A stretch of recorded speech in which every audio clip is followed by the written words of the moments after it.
So welcome, Amanda. Thank you. I'm glad to be here. So we've been in each other's space for a while now. I know you've helped me have some major aha moments, but can you tell me a little bit about, I know you have a story of your losing your identity. Yes. So I had kids when I was I got pregnant when I was 27. And back then I kind of knew who I was. I knew what I liked. I knew what I was doing. I had been married 3 years. And then I got pregnant and had my daughter, and literally like everything was about her. I basically lost who I was. But yet, in the same sense, for moms listening, like it's almost like you turn into this different person because you're keeping this human alive.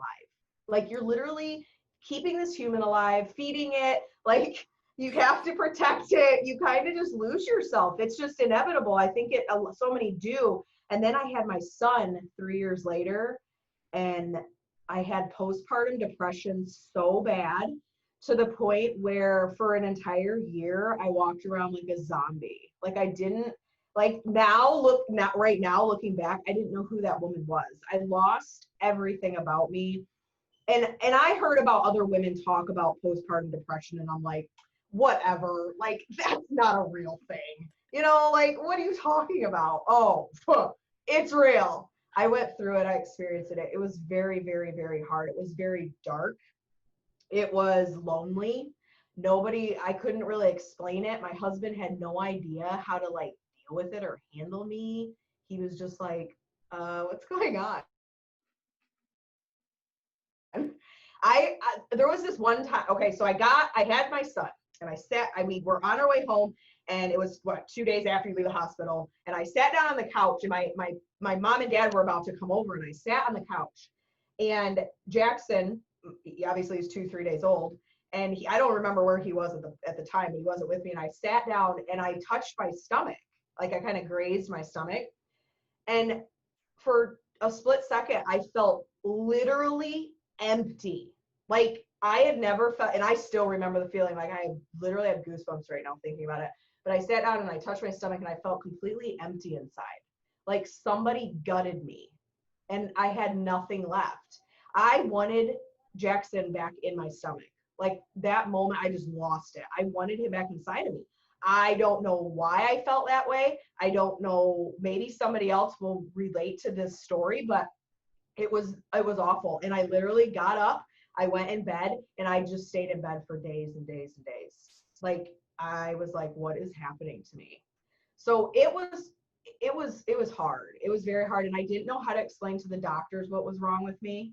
I didn't know. And then literally 6 months after I had my son, I had gone to a doctor's appointment, like a check-in or checkup or whatever it was. And they made me fill out this form, and it asked me all these questions like, are you feeling okay? Like basically it's getting out, like, do you have postpartum? Is basically what it was asking now that I look back. And I answered them all, and the lady goes, I think we're going to put you on medication. I was like, oh, okay, maybe that's what I need. And at that time, I was like, do whatever it takes to get me out of this. Like, I want to be me again. I feel lost. I don't know what's going on. So they put me on Zoloft. Okay, note. They say that it's not addictive, that it doesn't bother you, whatever, it is what it is. Okay, fine. So I start taking this stuff. I was up to 100 milligrams a dose. And that's a lot. And so I did this for a good 6 months, and I felt okay. I was literally like numb. I was just kind of like, I had really no emotion. I was just kind of up, down, whatever. Okay. So then I decided, okay, a year goes by. I want to get off this stuff. I feel like I can maybe get out of this, we'll figure this out. So I decided to wean myself off this because, again, you want to wean yourself off of something, and I have my doctor helping me. I decided to do it around Christmas break. Who does that? Who does that? My kids are home. My husband's home. Well, I had massive headaches. I went almost through depression all over again. I was a hot mess. It's like, don't do that. Don't do that to yourself. If you decide to get off of something, with the help of your doctor, do not do it around Christmas break. So anyway, so I did all that and I finally got off of it. And I definitely went through another form of kind of depression, and I felt emotion again after not feeling it for a year. And it was a little hard to deal with. So got through all that, still didn't know who Amanda was. And then when my kids we moved into our new house, it was 6 years ago, this July, because we're recording this in June, this July of 2020, we will have lived in this house 6 years. And right when we moved in here, I began to finally figure out who Amanda was again. You know, I have a new space. I have new things. And then we decided to get a dog, which, let's talk about Duke for a hot second. Duke is my Pitbull. I think he rescued me. I feel like that a lot of times when people rescue dogs, they kind of rescue their humans. And he helped me a ton to get out of a lot of this and not judge a book by its cover, because I think people have mixed feelings about pit bulls. And I did. I thought they were just mean, aggressive dogs because I believed mainstream media. And he taught me a lot. So we got Duke. So that's 2 months into living in our new house. And then my very good friend at the time fell upon a product. And she knew that I had anxiety, I had depression. I didn't want to go back to the drug route. I didn't want to have to get back on, because I was starting to feel icky again. I'm like, I don't want to do that again, because I don't want to feel no emotion. I want to be able to feel some type of emotion. So my friend messaged me, we started talking. She got into using essential oils, and she said, Amanda, I think this might, help you. I mean, it's nothing, I feel nothing can cure anxiety. Nothing will cure depression. Nothing cures anything. It helps it. It kind of like, what's the word I'm looking for? Like manage it. Manage it. Yeah. So I said, okay, fine. I'll try these stupid oils, whatever. I'll try these oils. So it took me quite a few months to finally say yes. So December of 2014, at that time, my kids were, I think my daughter was 7 and my son might've been 4. I said, fine, I'll try these oils. So I bought them for myself for a Christmas present. And within weeks, I noticed a difference. And again, with anything, you have to be consistent with stuff. It took a while for it to kind of being consistent, figuring out which one worked for me. Because again, there's so many essential oils that help manage the same type of thing. So I found the ones that work for me. And time goes on. And then May of 2015, I decided, okay, I need to share this stuff with like everybody. So I started blowing up social media. I was like, everybody needs to know about this. Amanda like found herself again. Like, I have community. And when you join network marketing companies, there's a community of people. There's people that that support you, that you can lean on. And it's like, I discovered what I liked again. And I was being able to figure out me again and like me and all those things. So I know that was long-winded, but that is literally like my story in like the last 10 years. Well, my daughter's 13. Oh Lord. My daughter just turned 13. So yeah, so that was my story kind of in a nutshell of how I literally lost myself. And then fast forward, obviously spammed social media, did all the things wrong. I did build a team. I became successful and did all the things. But I lost my identity again in my company. And I feel like some women don't realize it until they start to get out of it and go, okay, there's a bubble. I kind of pop that bubble. And I'm like, oh, there's a world outside of this. So again, we all have our own stories. We all have our own journeys. But I then rediscovered Amanda for the second time.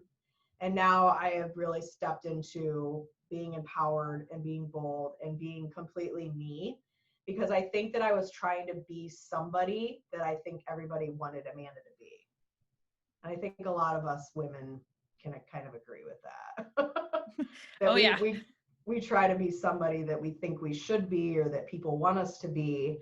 And we kind of lose sight of our story and who we are and what molded us into who we are. So Yeah. So there had to be a pivotal moment at whether it was when you found essential oils or when you realized the multi-level marketing wasn't for you. What was that pivotal moment and what was the first steps you took to regain identity? So the pivotal moment was, and I don't know why I remember dates so well, but it was January of 2018. And I had met Leslie Ann. She's been on your podcast, Yes, right? she has. Yes, she Yeah. has. So she is, I would consider my BFF. She and I met on Facebook. I think it's been 2.5 years. Okay, so January of 2018 was a pivotal moment because I had known her a good 6 months before this happened. She introduced me to a social media coach. I never knew there was a thing. I didn't know about attraction marketing. I didn't know what a personal brand was. I didn't know all these things. And she introduced me to this social media coach. So I started watching her. I joined her community. I started doing the things. I started picking up tips and ideas and tricks. And again, before that, I was watching things within my company of how to brand yourself, but it's different. Because when you're in your company, that's one thing. When you go out of it, it's an outside view. It's kind of like you get different opinions versus just targeted to your company. So I think that there's good in your company, but there's also, you need to look at outside things as well. So started watching her, months went by, and then I met new women within that community. And then I hired my first coach in that same year. Yeah, that same year, May of 2018, I hired a coach that I had met within that community. And she just changed the game for me. Like, she was exactly who I needed at that exact moment in my life. And I learned so much from her on personal brand, of showing up as you, sharing story, writing content. And I was able to then build my own community around that. And then I began helping other women brand themselves. And I opened my own community in September of 2018. So that was kind of my pivotal moment of, oh, there's like this, I popped the bubble. And I've been a part of your community and I've, been watching your changes and it's super empowering. But how are you brave enough to make those changes and allow people to leave your community that no longer are aligned? Because I know that's a fear that many of us have. It is, because I feel that goes back to, you want to be everybody's cup of tea. You want to help everybody and serve everybody and not make people mad and not upset people. You don't want to stir the pot or ruffle feathers. So you just kind of like lay low and just kind of be a people pleaser. And I know there's a lot of people pleasers out there. I am not one of them. Again, this goes back to, I don't know if you've ever talked about the 4 tendencies on your podcast. I don't know. Okay. Nope. So there was this. Please share.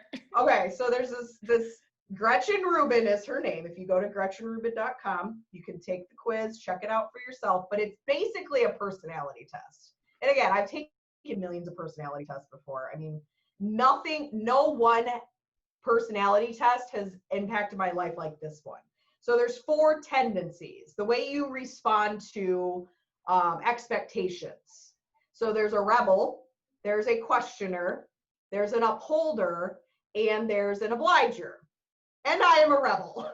So rebels they throw the expectations out. Like, they have no expectations for themselves. They don't like exceeding expectations for anybody else. They're just their own thing. They do their own thing. They do what they want when they want. They don't listen to what other people tell them to do. I don't even half the time listen to what I tell myself to do. But I've learned to like hack my tendency. And I know that Jennifer is a questioner. She questions everything. But, yes. But again, I didn't know all this before. So questioners would drive me nuts because I'm like, why are you asking me so many questions? Stop asking me so many questions.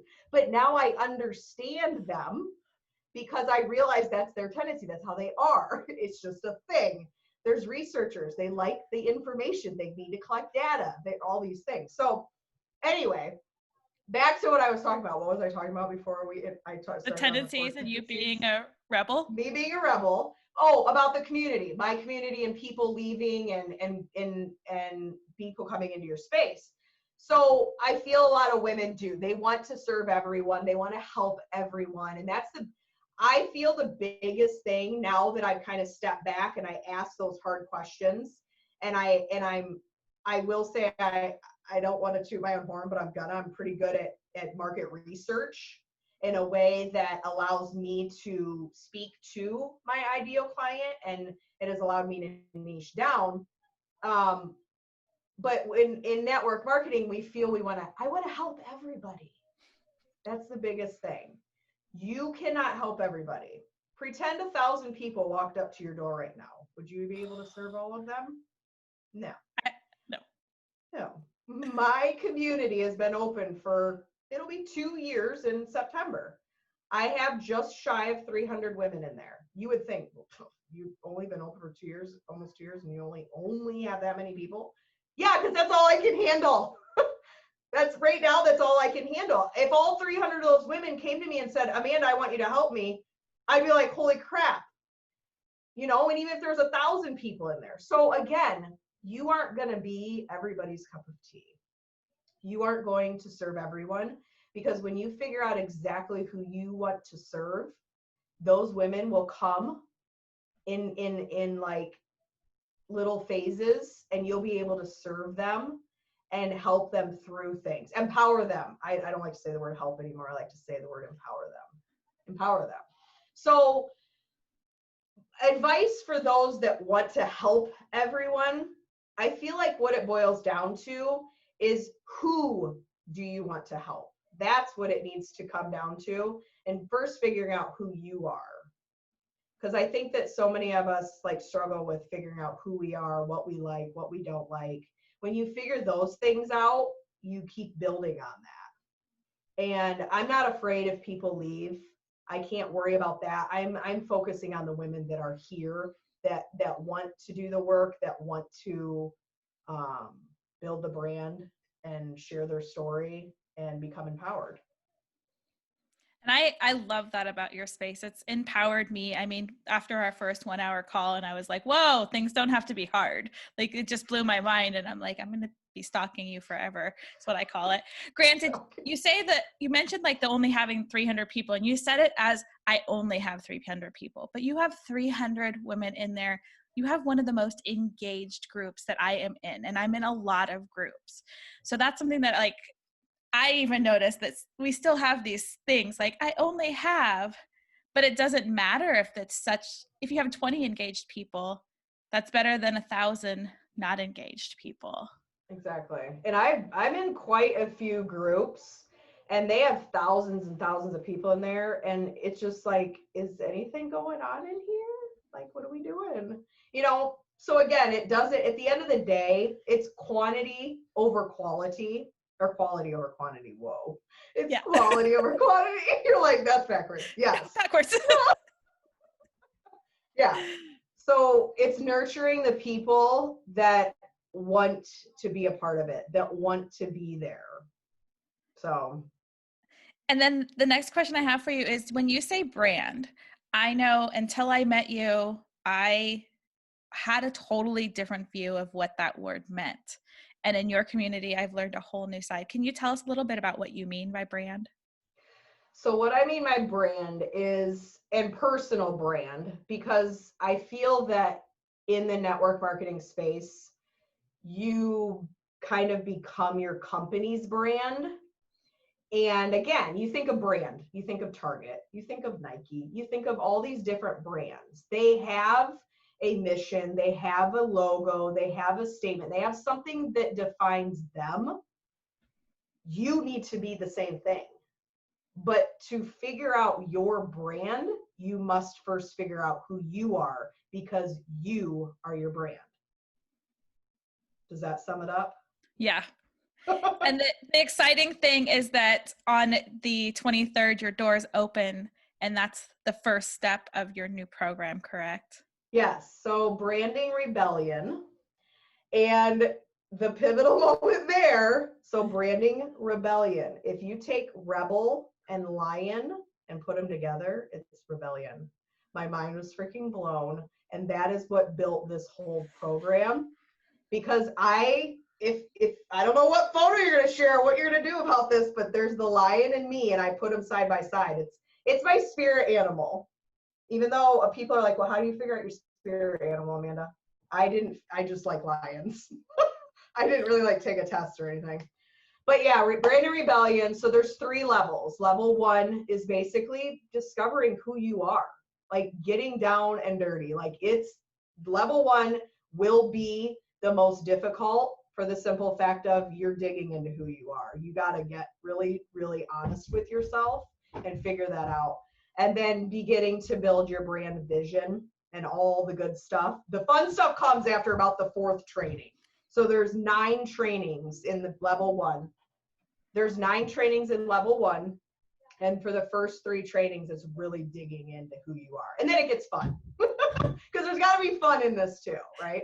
And then level 2 is really developing your niche and building on that, building who is your ideal client, like who are you writing this content to, you know, once you've figured out your brand. And then level 3 goes into all the good stuff. So yeah, pre-sales begin the 23rd, and for 3 days it will be at the lowest price it ever will be. So I'm going to be really promoting it because it's going to help a lot of women, especially women. It's geared towards women in network marketing that are building a business on Facebook. And it's not just the new beginners. It can be for the person that lost their identity also, Yes, correct? Yes, it is geared toward from when beginning to getting up to those next levels. Like I've always wanted to create something that helps a woman that's just starting out in building her brand and figuring out who she is, because most women they've lost their identity, whether it's having kids or in their company in itself. So it's really stepping out and figuring out who you are so that you can begin to build that personal brand, so that your identity is no longer your company. Because a lot of times women will be asked, well, who are you? Or asking the questions like, what are 3 things that come to mind when you think of me? And when somebody says your company or the products, no, that's not good. That's not good, ladies, because that was me. I'm not like bashing anybody. That was me. People would ask who Amanda was. Oh, she's the oil lady. She loves Young Living. Like, oh, okay, that's not cool. Again, that's not me. That's not my identity. So yeah, we can talk about this all day. And I love talking to you about all day. I do want to make sure people know where your community is and how to find you and what they're going to find when they come into your beautiful space. So you can find me on Facebook. My name is very common, Amanda Smith, but I am the lion. My cover photo is the lion. But you could search Rebel Branding HQ, Rebel Branding Headquarters. And that is my free community, and it's happening over there. It's pretty lit.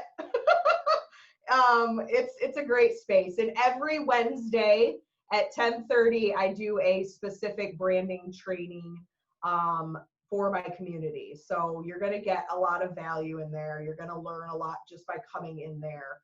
So, and you can also find me at thebrandingrebel.com. And I will make sure to get all your information in the show notes, because Awesome. like I said, the 1 hour that I think I won a free call or something with you, and that 1 hour changed my life. And it wasn't like this big pivotal moment. It was, you made everything so simple. And that's exactly what it is. Like you just like I basically get on the call and I told her, I says, what do you got going on? And she dumped it. And I love that you were transparent. I love that you shared all the things. You were on a hamster wheel. Literally, you were doing all the things. So we just made it stupid, super simple. And that's all there is to it. And I think we tend to overcomplicate things. Yeah. I was, you were, and then look what happened. So Jennifer, you have made literally leaps and bounds since when I first met you. So I'm extremely proud of you and all you've done. You're amazing. Thank you. But I do have to say that one of the things for me is you mentioned coaching and finding coaches. Find your right coach. That's why I created this podcast. Like, find that personality that works. I did so many coaches, and that free call did more for me than I did in 2 years of coaching. So don't give up, because it's hard to do it alone. Mm-hmm. And that's exactly it. I have worked with many, many coaches. And just in this last few months, I've found the ones that have spoken right to me and given me exactly the information I need to soar. And that's exactly what it is. There's so many branding coaches, there's so many mindset coaches, there's tons of business coaches, but there's that one out there for you that's going to give you that aha moment that goes, okay, this is it. Yeah, exactly. So when somebody asks you now, what are the 3 things that describe you? What would you hope that they said? I would hope they would say that I empower other women, or I'm empowered, I'm loud, and I'm pretty aggressive. But I'm proud of that. I am, because I hid who I truly was for so long because I thought that I would be annoying. That's what I thought. I thought, oh, geez, everybody's going to think Amanda's annoying. But I'm embracing it. And by doing that, there are so many women that are coming to my space that just love me for me. And then I love them for them because they're showing up empowered and bold and doing their thing in their own way. And it's amazing. And I love that.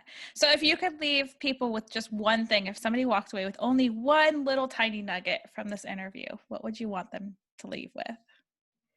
Stop allowing the judgment of others hold you back, because I think we live in fear of, oh, well, she's going to think this or she's going to think that. Those aren't the people for you.